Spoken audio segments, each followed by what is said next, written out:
പുതിയൊരു വീഡിയോയിലേക്ക് എല്ലാവർക്കും സ്വാഗതം. വരും ദിവസങ്ങളിലെ വാർത്തകൾക്കായി ഈ ചാനൽ സബ്സ്ക്രൈബ് ചെയ്യുക. സംസ്ഥാനത്ത് ഇന്നു മുതൽ വേനൽ മഴ കനത്തേക്കും. ഒറ്റപ്പെട്ട ഇടങ്ങളിൽ ഇടിമിന്നലോട് കൂടിയ മഴയ്ക്ക് സാധ്യതയെന്നാണ് കേന്ദ്ര കാലാവസ്ഥാ വകുപ്പിന്റെ മുന്നറിയിപ്പ്. 2 ജില്ലകളിൽ യെല്ലോ അലർട്ടും പുറപ്പെടുവിച്ചിട്ടുണ്ട്. മലപ്പുറം, ഇടുക്കി ജില്ലകളിലാണ് ജാഗ്രതാ നിർദ്ദേശം പുറപ്പെടുവിച്ചത്. വടക്കൻ കേരളത്തിലാകും മഴ കൂടുതൽ സജീവമാകുകയെന്നാണ് വിലയിരുത്തൽ. മഴക്കൊപ്പം മണിക്കൂറിൽ 40 കിലോമീറ്റർ വരെ വേഗത്തിൽ വീശിയേക്കാവുന്ന ശക്തമായ കാറ്റിനും സാധ്യതയുണ്ടെന്ന് കേന്ദ്ര കാലാവസ്ഥാ വകുപ്പ് അറിയിച്ചു.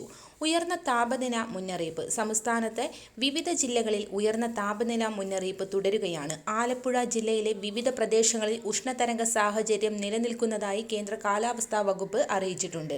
പാലക്കാട് ജില്ലയിൽ ഉയർന്ന താപനില 39 ഡിഗ്രി സെൽഷ്യസ് വരെ ഉയരാം. ആലപ്പുഴ, തൃശൂർ, കോഴിക്കോട് ജില്ലകളിൽ ഉയർന്ന താപനില 38 ഡിഗ്രി വരെയും ഉയർന്നേക്കും. വരും മണിക്കൂറിലെ ഇൻഫോർമേറ്റീവായ വാർത്തകൾ നിങ്ങളിലേക്ക് എത്താൻ ഈ ചാനൽ സബ്സ്ക്രൈബ് ചെയ്യുക.